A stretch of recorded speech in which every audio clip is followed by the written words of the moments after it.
Hello, welcome to Karma, Destiny and Choice. Today we will be taking up the interesting subject entitled The Wheel of Destiny. And it is my honor to have Sister Denise from the Brahma Kumaris in the studio with me. Greetings and welcome back. Thank you so much, Magla. So, having done so many episodes in the series, what I would like for you to tell us is, firstly, why is it that individuals have such an antagonistic attitude towards life, and how can one correct it? I'll give you specific examples. It is quite common to hear people use words like, "This shouldn't be happening," "Why does God hate me?" "Why am I being punished?" This is not supposed to be this way. Someone is to blame. We find fault with life itself, as if the problem is out there. And this is the deep set belief with many individuals. And then, based on that attitude, we try and fix.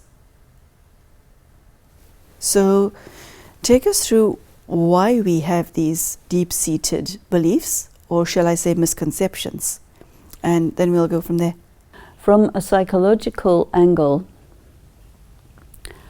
when a child is growing up, in early years, they're egocentric. And as life goes by, they begin to realize that they're not the center of the universe, and that whatever is happening is not because of them. And they have to move to the edge of the stage instead of being right in the middle. And this is natural psychological development, child development. But I think that many people just don't actually develop. They don't actually move out of this egocentric position. And I think this is connected with childhood trauma. Because whenever there is a trauma in childhood, you stop growing. Yeah, from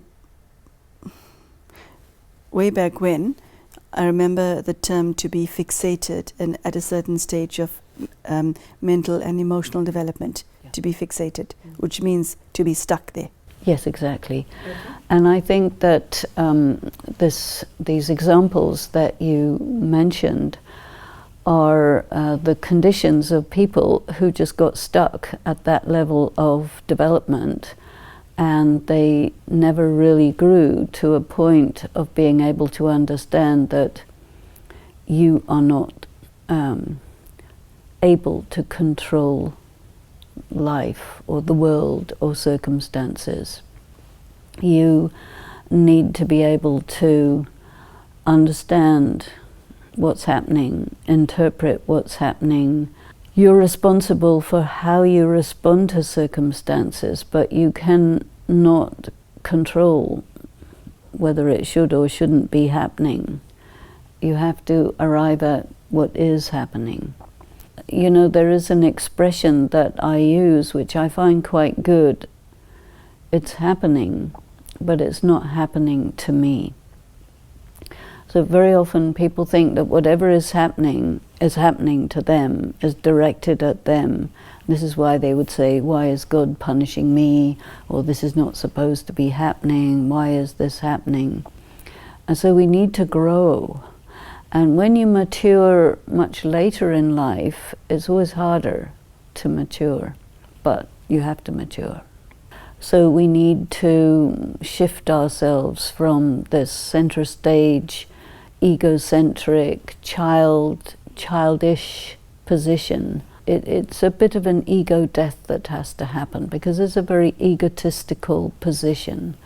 And sometimes really bad things have to happen at a certain point in life to actually kill this ego of the child. And then you can become mature and say, yes, it's happening now. what are my options? What will I do? Do I have to do anything? Do I need to do anything? What is required in this situation? So you have to be a lot more dispassionate, a lot more detached, and evaluate, discern, and judge. And these are powers, these are spiritual powers. And then you realize that you don't need to be using words like this should not be, this is not supposed to be, because you learn that whatever is happening is what it is, and it's supposed to be that. Now look for the benefit and profit that can be derived from this situation, and stop trying to make the situation something other than it is, because you cannot change it. There are some who have the attitude of criticizing life, looking for someone to blame, and fault finding, and also to have the attitude, this is a mistake. Can life make mistakes? Is there such a thing as a mistake? You know, the expression that's very often told to children is, "You were a mistake. I didn't intend to get pregnant." You'd be told that by your mother. And that's a very serious thing to say to a child, because that child will hold on to that, and they will identify that, okay, my mother, the great authority figure, tells me I am a mistake, and they go through life like that. No, you're not a mistake. There are no mistakes. Not possible. You can do an action that you regret later and call that a mistake.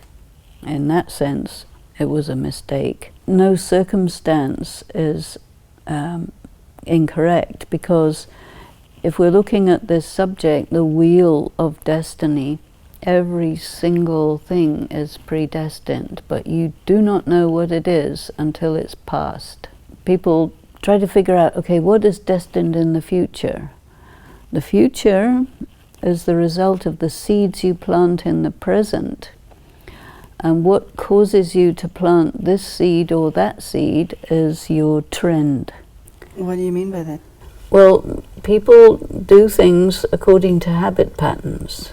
Mm-hmm. And because of that, you can predict how a person will behave and what kind of consequences there will be. But otherwise, when you're really in the present and you're really using your free will, you will experience the force of your sanskaras, which is your trends, your tendencies. But you also have spiritual power because you're practicing meditation, and you have the opportunity to do something different from what you normally do if you can catch the moment and apply spiritual power to it. But most people are not much in the present, so they miss the moment. They're busy with the past or the future, absent from the present. And so the default is to do what you normally do in that situation, which is what makes everything able to be predicted. So the special practice is be absolutely in the present as much as you can. Discern what the options are presented by circumstances moment by moment, and be very proactive and decide, what will I do now? What will I say now? How will I think about the situation that is there? This is power, because then you can plant a seed, which is a very powerful seed, and which will result in a circumstance that's very positive. And as time goes forward, you come to the fruits of those seeds. You enjoy them because they were good seeds. It goes into the past, then it becomes destiny. So what you are saying is, for most individuals, our relationship with life is off balance. I would say superficial. Oof. That is a bitter pill to swallow, because most individuals will not want to admit to themselves or anyone else that I am superficial. We live in a very materialistic world. People don't look at things with depth. It's a very superficial culture. This is a challenge. So I think we need to take this word superficial and realize that if you're going to be superficial, or once you get that you're superficial, start going deep. Because, as you say, nobody likes to be superficial, but they won't realize they're superficial until they get challenged, you see.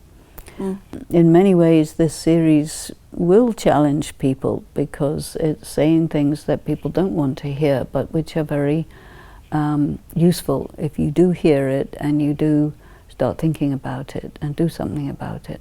You know, Sister Denise, people find themselves in impossible situations. And by that I mean their circumstances are so horrific, their situation even manages to elicit universal sympathy. I'm thinking specifically about where you love, for example, a child, and there's nothing that you can do to intervene in that child's karma. I'm thinking of a child that has been killed in an accident, or a child who suddenly dies of a terminal illness. Sometimes we want to act and feel duty bound to act, but are powerless. And I think that feeling of powerlessness is horrible for anyone to feel, but especially a parent to feel. How does one understand the wheel of destiny and the law of karma in that context, a context that is so painful? In the 12-step program of addiction recovery, the first step is to admit that you're powerless. And that is a very big step, because you cannot begin to turn your life around and deal responsibly with life until you realize that you are powerless. And I think this, which we talked a few minutes earlier, that this arrogance people have of the immature, childish person who believes I can control everything, that has to be taken down. So extreme circumstances will come as messengers to say to that person, understand that you are powerless, even if it's really painful, and it's especially painful for the egocentric, childish people, because they've never done the work of building up resilience. They never become humble. Nothing came to humble them. The situation where you really have to admit that you're powerless is humiliating, but you cannot come down from your arrogance until you are humiliated. This is one of these harsh truths, and it is also said in the Bhagavad Gita that when really bad things happen, you have to endure them. So building this resilience and power of endurance is a very good thing. Having taken that step, you then turn your attention to God, which also means you open your ears to hear a little bit of truth, because up until that time you are not interested in anything other than your own ideas. And a person with a big ego just doesn't see it. I mean, other people may accuse you of being egocentric, but you wouldn't know. They could be talking double Dutch, you know. Circumstances hitting you hard, and then you say, okay, what is this? What is going on? Then you're ready to listen. Let's look at the Wheel of Destiny from the vantage point of body consciousness, and thereafter from soul consciousness. How does one awareness, consciousness, make things worse, and how does the other one help you to see? I think that's what we're dealing with here, aren't we? Seeing and understanding. Yes, I think that's exactly what we're dealing with. And when you're body conscious, it's also linear thinking. What? Linear thinking means that there's a start, you carry on, and there's an end. That's linear thinking, as compared with cyclical thinking or circular thinking. Circular thinking, you take a point of information or something you want to consider, and you circle your mind around that, gathering all the relevant points, and you kind of zoom out from it. You see a big picture, and then the next is you get back to the original point, but you see the point in all of its depth and complexity. And soul consciousness or spiritual thinking is like that. With linear thinking, you don't know what happened before, and you don't know what happens afterwards, so you've just got a little chunk or a little piece of the puzzle. You can't see the whole thing, and what you want is to be able to see the whole thing. If you're in body consciousness with linear thinking, and you're looking at the concept of the Wheel of Destiny, you say either it's fixed and predestined, or it's free will, and you cannot process the paradox of both things together. When you're in soul consciousness, you have to be aware of this interplay. There is karma, there is destiny, there is choice. At every moment, sometimes karma dominates, sometimes destiny dominates, sometimes you're required to choose, and you have to dance and shift your position all the time and try to see the big picture, zoom in, zoom out. It's a very dynamic kind of positioning that you have, which means that you're always ready. You have an agility to take the appropriate position and shift that position to the next appropriate position, because time keeps shifting, and as time shifts, what's required is also changing. So you need to have this agility of thinking to capture what's the right position to take and for how much time to take it. You're very obviously an intellectual. Surprise. So what does one do if one is a heart person, not a head person? And when I say heart person, that's not a euphemism for somebody who's stupid.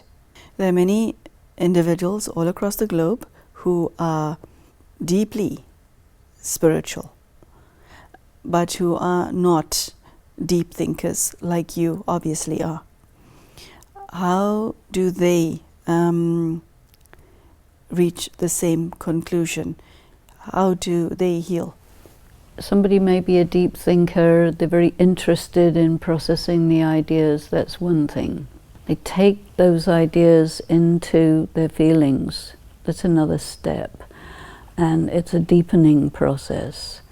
Intellectualizing is a word that means you understand it, but you don't know what it means. I don't know what would be the best word to refer to somebody who thinks deeply about something to the point of feeling the meaning of it. And maybe that's a kind of heart. Usually in common parlance, you think you're either a head person, you can figure things out and you don't have a heart, or you're a heart person and you can't think straight. And maybe there are people like that, but you need to converge and work with the head and the heart in balance, and so that you can understand everything and you can feel everything. And this requires a lot of power, because often people who are heart people cannot bear what an unfeeling intellectual can understand and rationalize. So if you have tremendous internal strength, then you can bear what the feeling is associated with the harsh truth. Stop. You can Say that last line again. You can bear the feeling of the harsh truth. That is big. Details. I want details. I'm glad you mentioned that, because my next question would be whether you're a head person or a heart person, or even don't know. How does one deal with life's hard knocks, negative feelings that come with it? And it's a tsunami of horror, trauma, pain. Oh my God. ... How? To me, when you have spiritual power, the sign of it is that you can feel the horror of what's really going on, and you can bear it. And in spiritual language, we call this the power of accommodation, or it's like a kind of endurance. If you cannot feel it, you're not qualified to do anything about it, because you would, so you know it, but you can't feel it, so you could be harsh. If you feel it, it devastates you so much that you can't do anything, it paralyzes you. So you need to be able to feel it fully and completely, and at the same time know what has to be done, what it means. This is power. Gradually you acquire this. You don't know how extensive it's going to be, but if it can be complete, that's really good. And I think that one of the things we can surmise about God is that God has these powers to feel the intense pain of humanity, and at the same time be dispassionate as well as compassionate. Oh, that is so beautiful. Oh, that is so lovely. So is that why he comes to our assistance? Absolutely. This is God's love.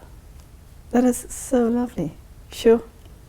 And I think if you consider yourself to be a child of God, you want to cultivate that balance of dispassion and compassion and intensity, the capacity to feel intensely but not be undone by it. When it comes to the Wheel of Destiny, Sister Denise, my mind goes to those souls across the globe who treat life as if life is the enemy. What of them? I suppose they have interpreted it and understood it in one way, but they haven't understood that there's many different ways to look at it. And so these are limited people, restricted people. So I think that, say, if you say this is a spiritual education, the idea of education is to widen a person's horizon so that they can take in other ways of looking at things, which gives them a breadth of vision that I think helps them to be more mature and more aware that the problem is you're looking at it in a too narrow way. There's more to it than that. Far more to it than that. You must broaden your horizon, open your heart, take a look around, and come out of this very narrow view that you have. Because to be narrow or to be naive, this is not a virtue. Open your heart. That is a lovely note on which to end today's episode. Thank you. Many blessings. So, open your heart. That was one of the last things that Sister Denise shared in today's episode, the Wheel of Destiny. So, I would ask you to look at what your relationship is towards life. Is it healthy? Do you understand everything that's happening? And what I like about it is that Sister Denise shares spiritual knowledge in such a way that she lets us know that anyone, provided they're willing to, can expand their own spiritual education and thereby understand themselves and life to such an extent that you are no longer hurt by anything that's unfolding in your own life. This is a very powerful message, and one that I hope has landed in your heart. Thank you so much for spending this half an hour with us. I do hope to see you again soon. Take care and cheers.